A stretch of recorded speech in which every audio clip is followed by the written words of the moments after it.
tonight's main point.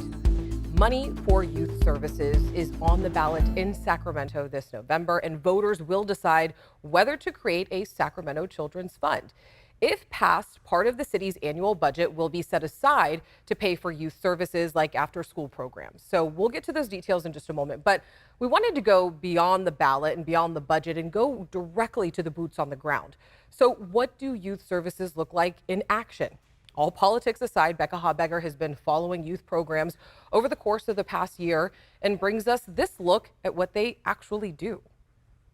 We are packing up bags for our home visits today so we can go visit some of our Sacramento teens and drop stuff off for them. Paris Dye leads Impact SAC, a local nonprofit that supports and empowers youth. Housed in office space donated by Guide Real Estate in Sacramento's Ice Blocks district, Impact SAC is preparing this day for a prize patrol. Coffee mugs for Check Your Vibe, which is our mental resilience campaign. You look cute. How are you? Good. Good. Prize patrol started during the pandemic. Young people couldn't get together in person, so Impact SAC hosted virtual group events and then made individual visits, giving prizes while doing mental health check-ins. It made me very happy that they came and see me and did all this for me. How are you mentally? How's your mental health right now?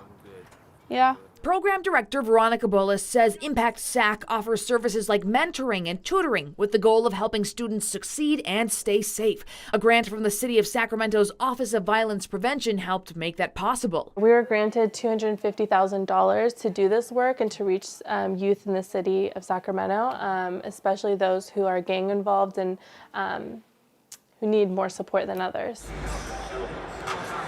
Back in March, Impact SAC brought teens from all over the city to Golden One Center, where they got a good view of the Kings game, followed by a group photo on the court. It's important because it lets people know that they're valuable, you know, and that we deserve these seats too, and that they're obtainable, that kids can have them. Young people can sit in good seats. It's not about just getting in the Kings games, it's about experiencing it and having a memory.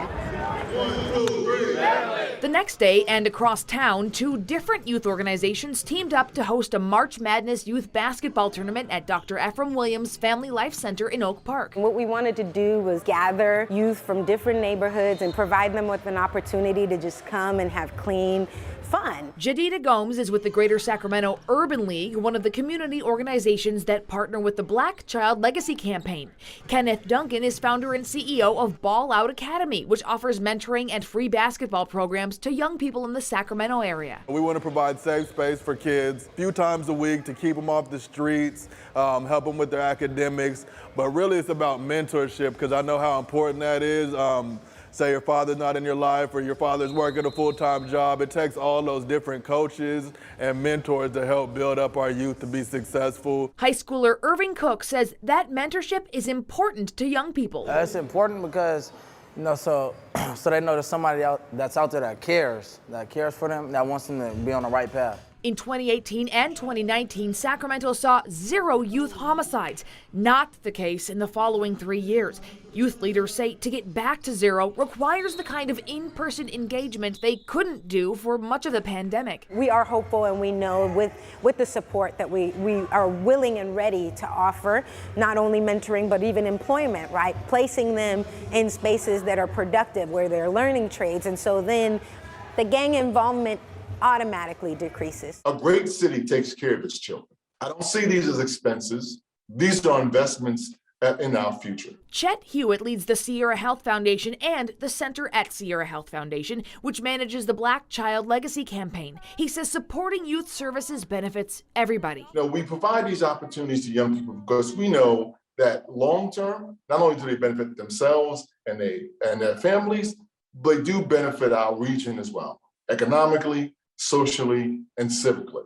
So it's more than sports, it's more than games. It really is around young people and development. Yeah, it's their lives. Becca's here with us now. Let's talk about Measure L. What would it do? Yeah, and first of all, I do want to point out that I began speaking with these youth organizations well before Measure L was even placed on the ballot. So Measure L could benefit some of them, maybe not some others, but none of them were really taking a stance on Measure L. They were just showing us behind the curtain what goes on in these youth organizations. Okay. So I wanted to clarify that.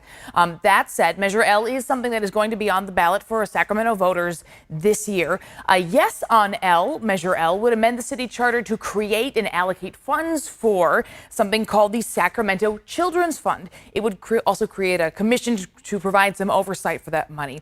Now, the money could only be spent on youth services. That includes after-school programs, mental health and wellness services, violence intervention, early childhood education, youth workforce development, and more. So it's very focused on what it can be. Yes, it can only, this money would be specifically earmarked for youth services. And of course, a no on Measure L would reject the proposal to create a Sacramento Children's Fund.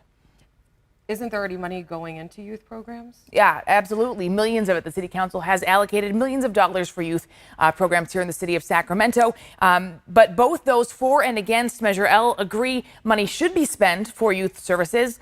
Those against Measure L say they don't think it needs to be done this way. They call this ballot box budgeting. They say earmarking money specifically for youth services, they worry would take away flexibility to spend that money on other things like public safety, homelessness, climate change.